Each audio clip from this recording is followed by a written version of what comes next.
Bonjour à tous et on se retrouve aujourd'hui pour une nouvelle vidéo et on se retrouve sur du Darkest Night. Voilà, j'ai réussi à me procurer le jeu donc je me suis dit bah tiens pourquoi pas faire une petite vidéo.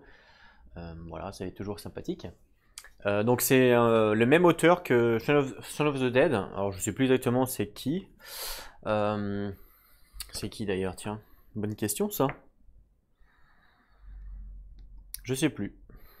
Le nom de la boîte je sais plus. Bref, peu importe.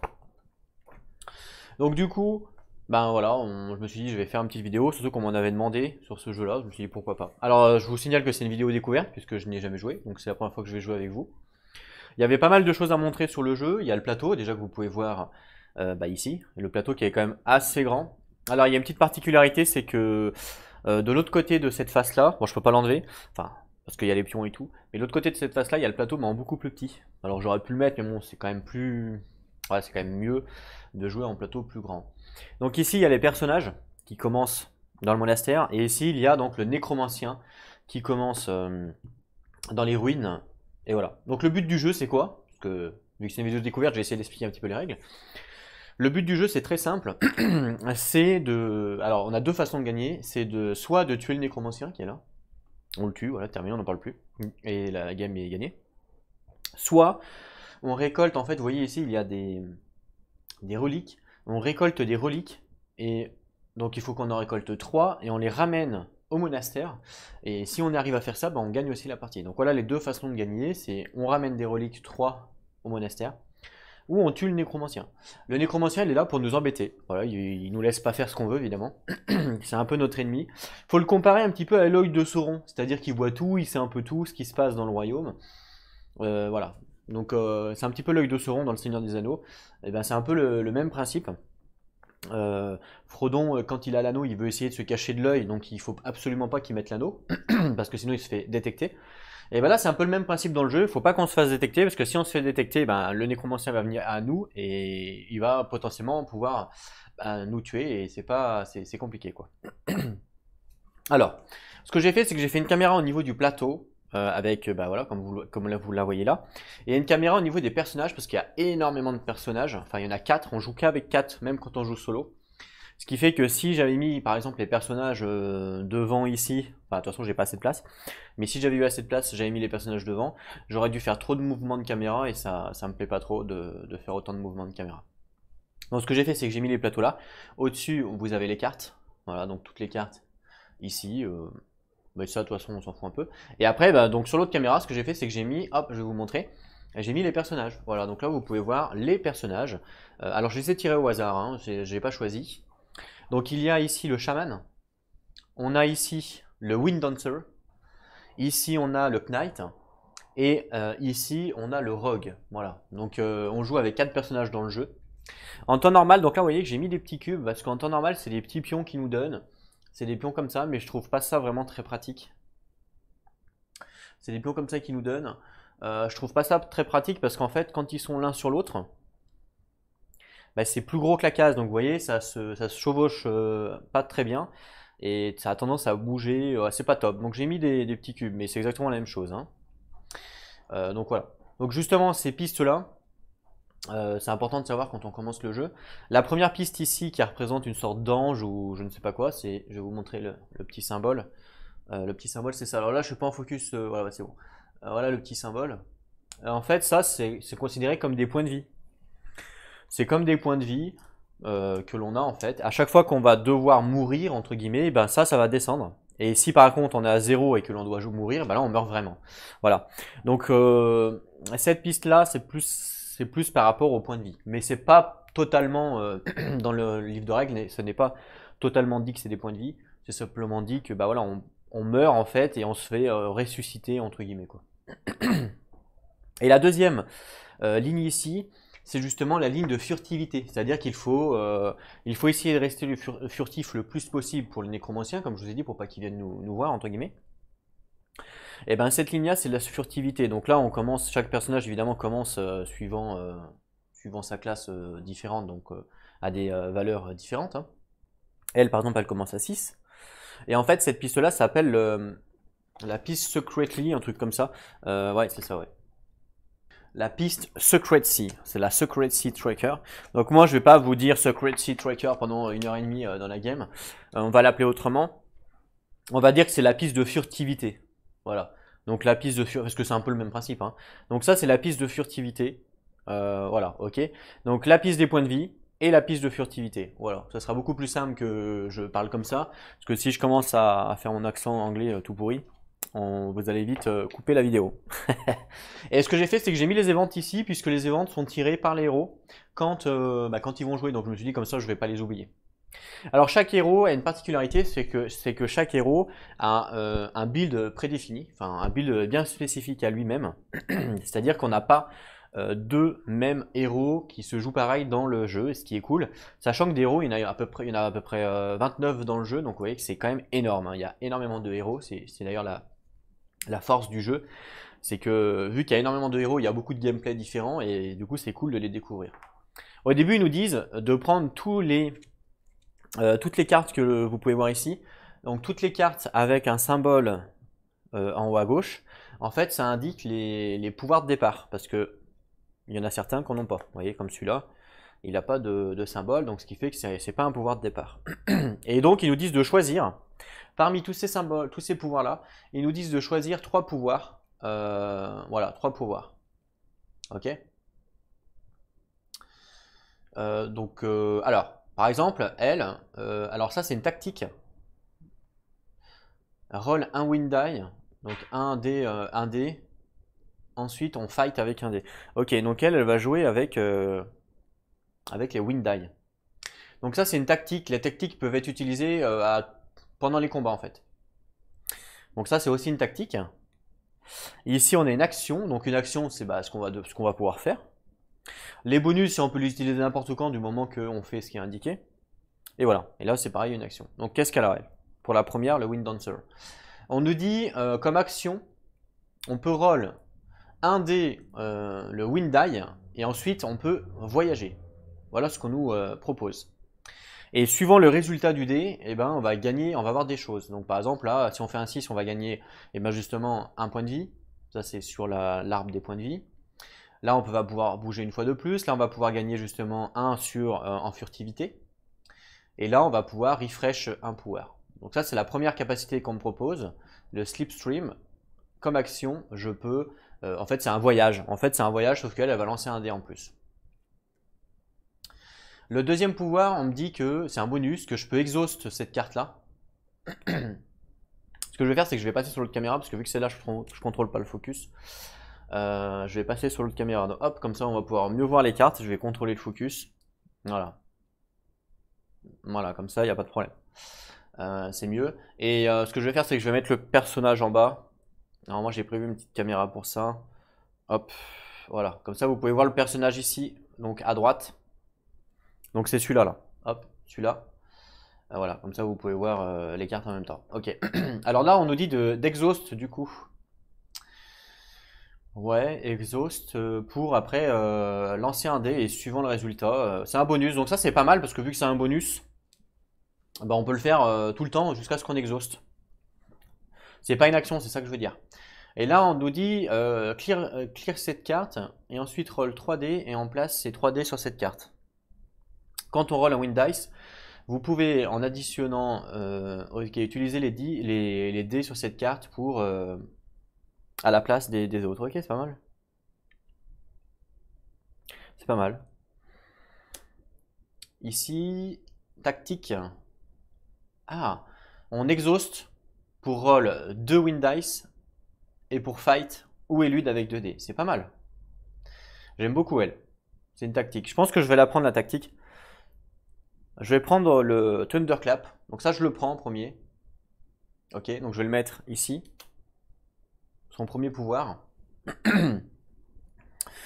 Ensuite, je vais prendre le bonus, parce que c'est toujours gratuit d'avoir un bonus. Et en dernier, alors soit je prends une action, mais bon, moyen. Soit je prends une tactique, une nouvelle tactique, ou alors là j'ai une autre action qui me permet de voyager. Ouais, c'est pas mal ça le voyage. Parce que la tactique, j'en ai déjà une, donc il n'y a peut-être pas vraiment d'intérêt à en avoir une deuxième. Parce que je crois qu'on peut jouer qu'une seule tactique par les... Ah, mais l'autre, elle est exhaust, l'autre, c'est pour ça. Ah oui, c'est pour ça en fait. Bah, je vais reprendre une tactique alors. Et puis, je vais prendre... bah, le bonus. Donc, bonus et tactique, voilà. Donc, je peux peut-être prendre n'importe quoi. Je vous rappelle que c'est ma première game, donc je peux peut-être faire n'importe quoi. J'essaye de, de faire par rapport à ce que je sais au niveau des règles. Donc, voilà ce que je vais prendre pour la Wind Dancer. Ok? Donc, hop. Les 3 pouvoirs que je prends, je les mets ici. Donc là, vous verrez pas très bien, du coup, les pouvoirs, mais j'ai pas le choix. Vu que je suis obligé de vous montrer les 4 personnages en même temps, bah, je peux pas faire autrement. Voilà, je suis désolé. Mais de toute façon, j'essaierai de les rapprocher quand je les jouerai. Et du coup, les pouvoirs que je n'ai pas utilisés, je dois les mettre dans le paquet qui reste et en mélange. Voilà. Et ça, faut faire ça pour tous les personnages. Donc ça peut être, effectivement, comme mise en place, ça peut être quand même assez long, hein. Parce que ça fait partie de la mise en place du coup. Même chose du coup pour le chaman. Alors je connais pas du tout, hein. On va découvrir ces cartes. Alors, le chaman du coup, on commence avec un pouvoir ancestral. Bonus, exhaust avant de lancer n'importe quel dé pour avoir 2 dés, pour ajouter 2 dés sur ce rôle. C'est pas mal. On nous propose une balance. C'est un bonus, donc plus un dé sur un event que l'on roll, inclut le fight ou les éludes event. Quand on se cache, vous pouvez gagner donc un furtivité jusqu'au défaut à la place de 5. D'accord. Le Dove Totem, alors action, on active notre location. Activate dans votre location, ouais. Et ça fait quoi? On roll un D6 pour chaque 3 plus rollé. Le héros dans cette location peut gagner 1 point de vie. C'est pas mal. Et après on désactive. Ok, c'est un totem qu'on place en fait dans le lieu. Pareil, bah là aussi c'est un totem. Ouais, ok. Il faut faire une action en fait pour mettre le totem dans le lieu. Et une fois qu'il est dans le lieu, on peut faire une active action. Roll 8 dés. Pour chaque 3 plus, le héros dans cette location gagne un spark. Ok, c'est pas mal. Donc elle va jouer avec des totems en fait. Bonus. Au début de votre tour, si il n'y a pas de carte sur la map de ce pouvoir, vous en piochez une et vous la placez ici. Vous pouvez retourner sur le top de votre map Dex n'importe quand. J'ai pas compris là. Quel map deck? Ah oui, alors attendez. Au début de ce tour, de map, oulala. Au début de ce tour, s'il n'y a pas de map card dans ce pouvoir, sur ce pouvoir, vous pouvez en piocher une et la placer dessus. On peut retourner, on peut retourner donc la carte au top n'importe quand. Ok. Ouais, c'est pas mal. C'est pour savoir une vision en fait, une vision de ce qui va se passer dans le futur. Et voilà. Alors déjà, moi je vais prendre. C'est toujours bien d'avoir un petit bonus, je pense. Donc là, on nous en propose 2. On peut exhaust celle-là à droite pour lancer 2 dés, ou alors celle-là plus 1 dé pour chaque événement. Ça, c'est tout le temps. Alors que là, il faut l'exhaust. Donc je pense que je vais essayer de prendre la balance, c'est-à-dire le bonus tout le temps. Ouais, vas-y, je vais prendre ça. Ensuite, ça s'active dans... Donc là, on a 2 totems. On a un totem qui va nous donner des points de vie potentiellement, et un totem qui va nous donner des sparks. J'avoue que les points de vie peuvent être intéressants, donc je vais prendre le totem de points de vie. Et puis, ça c'est pour avoir une vision dans le futur. Bah, je préfère... Est-ce que Ouais, non, le bonus. Bof, le bonus peut être intéressant quand on va faire du combat. Les sparks, pas forcément. Je vais prendre le bonus pour le... Voilà, le pouvoir ancestral, je vais prendre ça, ok. Donc en fait, je prends ces 3-là. Alors, hop, je lui mets. Et puis les deux, je les remets dans son paquet. Hop. Mince. Donc ça, faut pas que ça m'arrive en jeu parce que ça va être la galère. Là, ça va que c'est sur les trucs.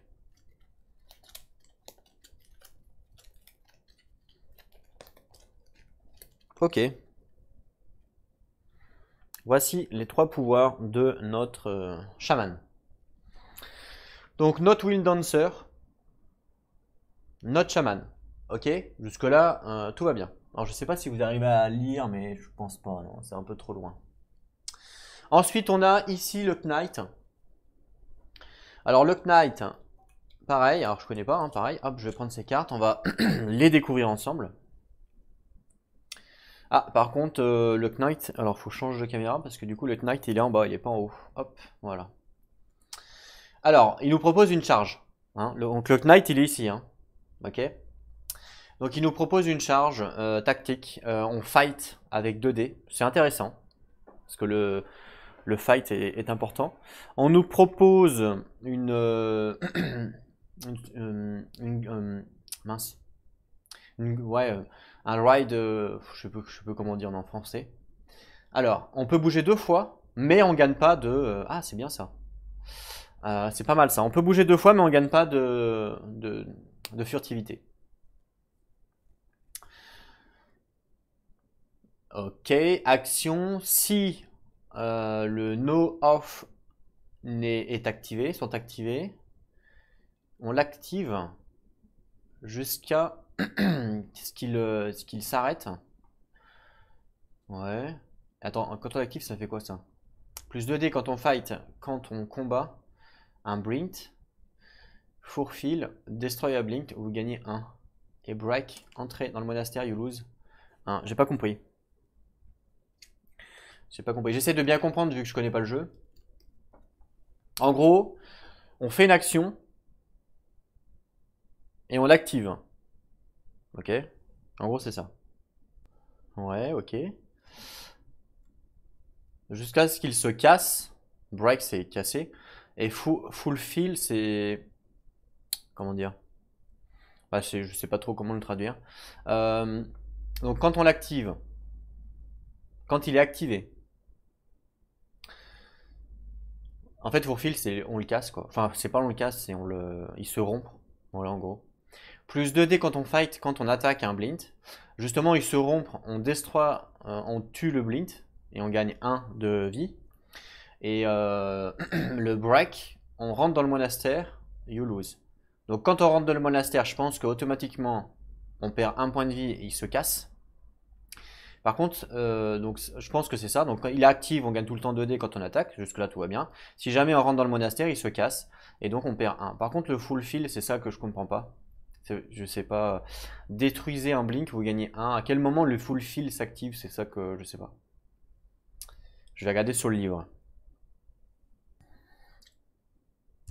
Alors, qu'est-ce que nous dit le Knight? Alors, le Knight est un fighter, machin. Ok, ouais, ok, bah, ok, on s'en fout. Donc ça, what? Donc ça, c'est serment en fait. Le Knight peut activer n'importe lequel de ses serments comme action, mais il peut en avoir qu'un seul actif tout le temps, en fait. Elle ne peut pas activer un autre jusqu'à ce que celui qui est activé, il soit... bah en fait, c'est rempli, sur fil, rempli ou cassé une fois. Chaque promesse, en gros, donne un bénéfice quand il est activé, une récompense quand il est réussi. Voilà. Full fil, ouais, réussi, quoi. Ou non, pas réussi, mince, comment on dit enfin bref, je sais plus. Et une pénalité s'il est cassé. La seule façon de désactiver un serment, donc c'est bah, soit de le réussir, soit de le casser. Une fois qu'il est réussi ou cassé, le serment doit être désactivé. Parfois, il y en a qui peuvent être activés tout de suite, immédiatement, grâce à l'action du truc. Voilà, ok, donc j'ai compris. Donc ça sert un petit peu de lire ce livre-là. Donc en fait, si par exemple j'active le serment, je gagne, ça c'est actif, donc je gagnerai ça tout le temps. Par contre, si je remplis le contrat, c'est-à-dire si je détruis un blink, je gagne 1 point de vie. Par contre, si je rentre dans le monastère, je le casse, je perds 1 point. Donc là, j'ai compris. Voilà, c'est bon. Donc c'est intéressant, c'est pour le combat ça. Élude avec 2 dés, tactique fight avec 2 dés, move une fois de plus, Et là, c'est un serment qui nous dit que, alors, quand on l'active, on retire un marqueur sur n'importe quelle quête, plus 2 dés quand on teste une quête. Et si on réussit une quête, on gagne comme récompense un extra time. Un tour en plus peut-être. Extra time, c'est peut-être un tour en plus. C'est pas mal. Par contre, on gagne pas, faut pas gagner d'indice. Ok, je vais prendre quoi? Je pense que je vais prendre déjà. Elle va plutôt être partisan de tabasser. Hein. Donc je vais prendre la tactique fight déjà avec 2 dés. Je vais prendre ma purge. Parce que j'ai plus 2 dés quand je fight. Donc ça fera 4 dés. Ça c'est plutôt cool. Et je vais prendre. Je me tenterai bien bouger 2 fois. Bon, je gagne pas de secret, de furtivité. Mais ça me permet quand même de bouger 2 fois. C'est quand même. Ça peut être intéressant. Ça permet d'aller assez vite, quoi. Clairement. Ou alors.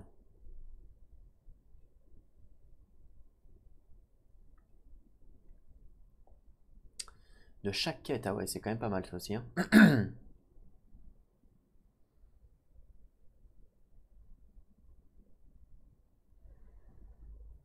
Par contre, si par exemple j'en ai un activé et que j'en active un autre, mais je peux pas, il faut que je le casse avant. Il faut que je le casse pour pouvoir le réactiver, c'est ce que j'ai compris moi. Donc c'est peut-être pas important d'en avoir 2 quoi. Donc là, soit je prends, bah je vais prendre le hard right, allez je vais prendre ça. Pour bouger assez vite. Ok. Donc voilà ce que je prends avec Lock Knight. Ah, mince, je me suis trompé de caméra. Voilà. Donc, son action pour se déplacer rapidement. Sa tactique. Et en dernier, sa purge. Les 2 autres, je les remets dans son deck. Et on remélange le deck. Ok, bon, on verra si c'est bien hein, ce que j'ai fait. Peut-être pas, hein, ça se trouve c'est pourri. On verra, de toute façon il faut bien débuter hein, le jeu. C'est une première game, donc peut-être que je fais des mauvais choix. Pour cette première game, on verra. Et le dernier, c'est le rogue. Qu'il nous reste à choisir. Alors, le rogue, il est en bas, je crois. Et hop. Alors, le rogue, il a vanish. Donc, tactique, on élude avec 2 dés. On gagne un secret. Si on roll 2 ou plus de succès. Ok. Il a une action, on dépense un furtivité pour rechercher avec 2 dés, ça peut être intéressant.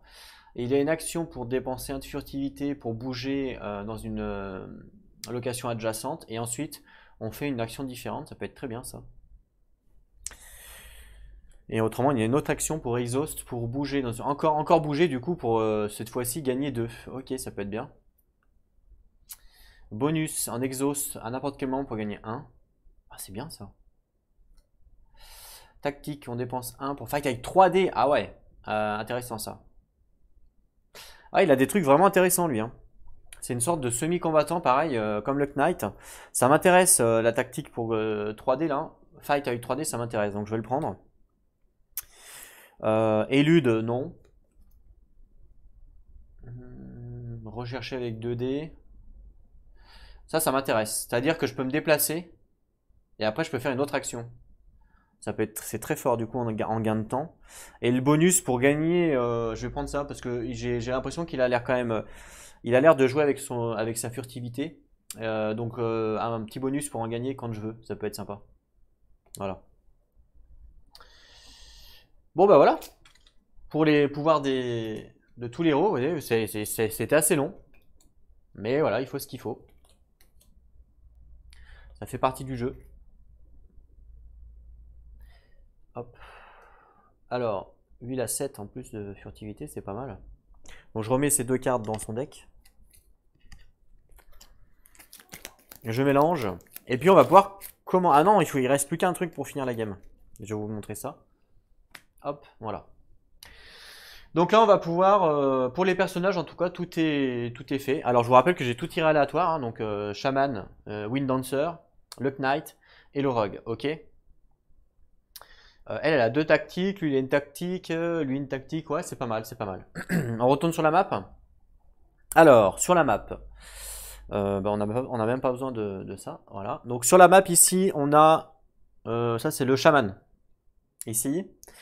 Ici, on a le Knight. Ici, on a le Rogue. Et ici, on a... c'est qui ça? Le Wind Dancer. Hop. Voilà. Je pense qu'on les voit plutôt bien. Donc, et le nécromancien qui est là. Donc, comme je vous ai dit, le but du jeu, ben voilà, ça va être de tuer le nécromancien ou de récupérer des reliques. Le problème du nécromancien, c'est qu'on peut pas le tuer comme ça. Parce que pour pouvoir le tuer, il faut faire un set sur un lancer. Et vous vous doutez bien que sur un dé à 6 faces, faire un set, c'est impossible. Parce que quand on lance des dés, ils se multiplient pas, ils s'additionnent pas. Ils sont lus individuellement en fait. Un peu comme dans les contrées. Donc en fait, pour pouvoir le tuer, il faut faire un set. Mais c'est impossible de faire un set avec un 6, avec un D6. Donc du coup, ce que l'on doit faire, c'est qu'on doit récupérer une relique avant de pouvoir le tuer. Pourquoi une relique? Parce qu'une relique, quand on a une relique, quand on possède une relique, ça nous donne plus 1 sur la valeur d'un dé. Donc si par exemple j'ai une relique et que je fais un 6, et ben ça me fait plus 1, ça me fait 7. Et là, dans ce cas-là, je peux battre le nécromancien. Donc sans ça, je ne peux pas le battre. Donc ça va être important pour notre première, notre première quête, enfin notre première quête, notre premier objectif, ça va être de devoir récupérer une relique. Et c'est pour ça qu'il y a beaucoup de gens qui disent que c'est plus facile de le battre. Quoique, parce que le fait qu'on récupère une relique et après on essaye de le battre, et puis si on le tue, bah, c'est gagné. Ou alors parce que le fait de récupérer encore 2 autres reliques, du coup c'est beaucoup plus long. Parce il y a un temps, il y a une timeline ici que vous pouvez voir ici, donc qui commence à 0, hop, et qui va avancer jusque là, vous voyez. Elle avance jusqu'à 30 environ, ici. Et à chaque tour, on va avancer la timeline. Donc plus on va avancer, plus le nécromancien va devenir fort à chaque fois, vous voyez, et là il y a un palier. Ici où il va devenir un peu plus fort. Là, il y a un palier où il va devenir un peu plus fort, etc. etc. Donc évidemment qu'à 30, ça va être beaucoup plus dur. Donc, pour pouvoir récupérer une relique, il nous faut ce qu'ils appellent, en fait, il nous faut des indices. Voilà, un peu comme dans les contrées de l'horreur. Et pour pouvoir récupérer une relique, il nous faut 10 indices. Donc ça, c'est la piste des indices. Il me faut 10 indices, hop, pour pouvoir récupérer une relique. Donc vous vous doutez bien que pour en récupérer 3, il faut 30 indices. Oui, effectivement. Il faut 30 indices pour en récupérer 3. Donc vous imaginez que le nécromancien, lui, va continuer à avancer à chaque tour. Et que moi, il va falloir que je récupère des indices pour pouvoir gagner avec les reliques. C'est pour ça qu'il y a beaucoup de joueurs qui disent que gagner avec les reliques, c'est super dur. Parce que généralement, quand les joueurs ils ont une relique, ils vont directement aller voir le nécromancien pour essayer de le tuer. Parce que c'est un jeu où on va pas pouvoir tout gérer. C'est un jeu on va dire, de priorité, un peu comme dans les contrées. On va pas pouvoir tout gérer, c'est pas possible. On va devoir faire des priorités, un peu comme, c'est exactement comme les contrées en fait. Voilà, c'est un peu pareil. Sinon, le plateau, il y a des lieux, comme là, la forêt, et chaque lieu est représenté, vous voyez, il y a des petites icônes, et les icônes, en fait, c'est ce que l'on va gagner, nous. D'accord? Donc là, par exemple, ici, le livre correspond au mystère, et ici, le coffre correspond certainement à un sort, vous voyez, trucs comme ça. Donc là, pareil, hein, il y a les ruines avec des symboles. Pareil pour le swamp, pareil pour le castle, pareil pour les montagnes, pareil pour tout en fait, d'accord? Pareil pour le village. Donc ça va être important d'aller potentiellement dans les lieux pour savoir ce que l'on veut faire. Parce que là, le but ultime, le premier but ultime, c'est de récupérer une relique. Ok, donc ça, pas de problème. Pour récupérer une relique, on a vu qu'il fallait 10 indices. Donc nous, là, notre but maintenant, ça va être de récupérer des indices, on est d'accord? Bah oui, c'est le but, parce qu'il nous faut une relique. Donc là, ça va être de récupérer des indices. Mais là, sur le champ de bataille, enfin sur le royaume, il n'y a pas d'indices pour l'instant. Ça va spawn au fur et à mesure de la game, mais on peut essayer aussi de notre côté, essayer d'en avoir. Par exemple, bah ici, on peut avoir des indices avec les mystères.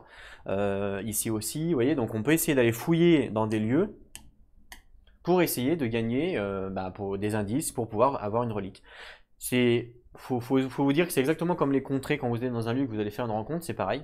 Donc là, vous allez faire une fouille, par exemple. Donc après les difficultés sont changeantes. Hein. Ici, par exemple, dans les ruines, la difficulté est de 4. Alors, je ne sais pas si vous voyez bien. Il y a un petit 4 ici. Ça veut dire que pour fouiller ici, il faut faire c'est 4 plus sur un dé, donc une chance sur deux. Pareil dans la forêt, c'est 4. Je crois que c'est tout 4 partout, sauf dans le château. Le château c'est 2 plus, et ici au village c'est 3 plus. Voilà, donc nous il va falloir fouiller au début pour qu'on essaye de gagner des reliques ou essayer de ce stuff. Voilà. Je vais finir la mise en place. Donc quand on finit la mise en place, on prend une carte de la map pour mettre tous les monstres, enfin toutes les blinks en fait, sur la map.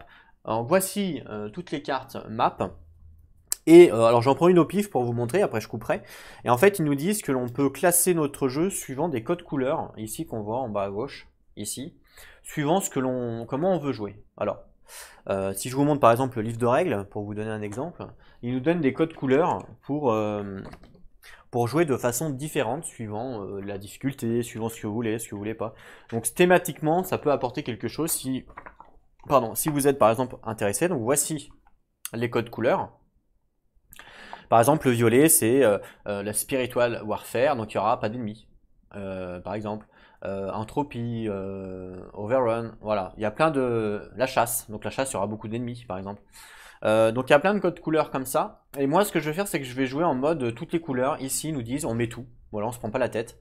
On met tout, les 50 cartes, les 30 blinks, on met tout. Vous pouvez également jouer avec l'entière map deck.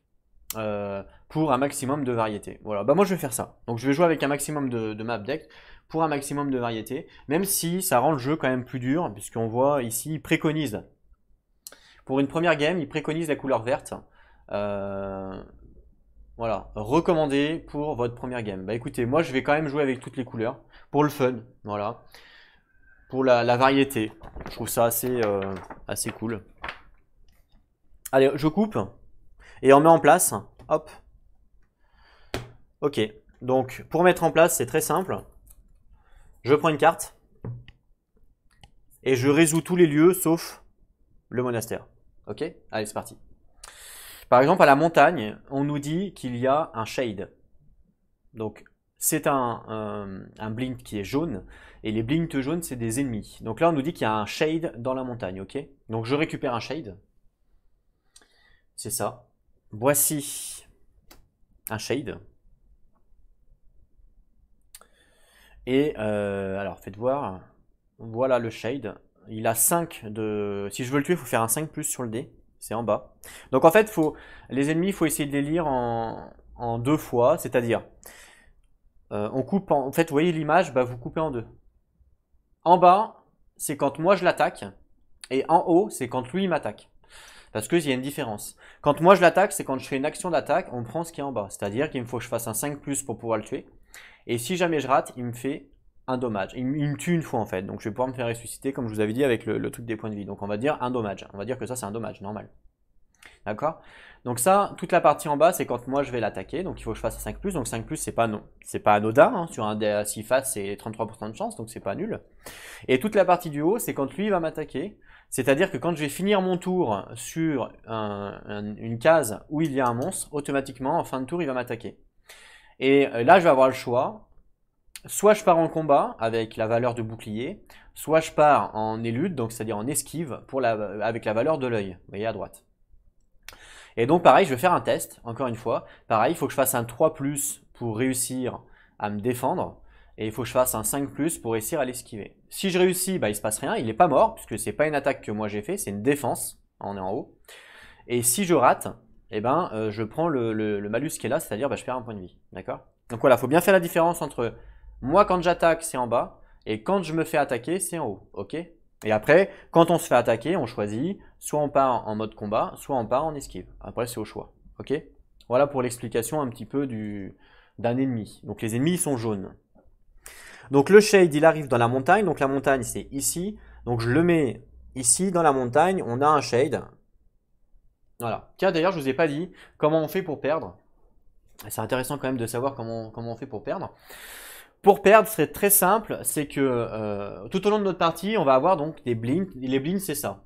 C'est des trucs comme ça. Donc il y a des ennemis, il y a des rumeurs, il y a un peu de tout, entre guillemets. C'est tout ce qui pèse sur le royaume qui est fait par le nécro. Donc ça va être des sortilèges, ça va être des monstres qui sont invoqués. Voilà, comme là, c'est un shade, c'est un monstre qui est invoqué par le nécromancien. Si on a 4 sur une même case, Si on a 4 sur une même case, donc là, il y en a 1 sur une case. Hein. Si on a 4, et si après on doit en rajouter un de plus, on va en mettre un, à la place de le mettre sur la case, on va en mettre un au monastère. Ok, jusque là tout va bien. Et si jamais il y en a 4 au monastère, bah c'est game over. Voilà comment on peut perdre la game, c'est-à-dire que on va perdre la game suivant les blinds qui sont sur le champ de bataille. Et si jamais j'en ai 4 au monastère, c'est game over. Donc il va falloir les gérer les blinds. Mais je vous dis, il va y en avoir tellement, il y en a tellement sur le champ de bataille qu'on va pas pouvoir tout gérer. C'est exactement comme les contrées. Donc il va falloir qu'on se donne des priorités en se disant, bah voilà, lui il est quand même plus dangereux qu'un autre, on va essayer de le gérer. Attention, cette case-là, dans la forêt, il y en a 4. S'il en remet un, ça en fait qu'on va en mettre un dans le monastère. Et s'il y en a 4, on a game over. Donc vous voyez, voilà, toutes ces questions comme ça qu'on va se poser quand on va jouer. Très important. Donc ensuite, dans le castle, on voit qu'on a encore un ennemi, c'est un squeletton cette fois-ci. Donc je vais le chercher. Alors, squeletton. Hop, voici le squeletton, le squelette. Pareil, 5 de force quand moi je l'attaque. Hein, donc pareil, on regarde ce qu'il y a en bas. Donc quand moi je vais l'attaquer, c'est en bas, donc c'est 5+.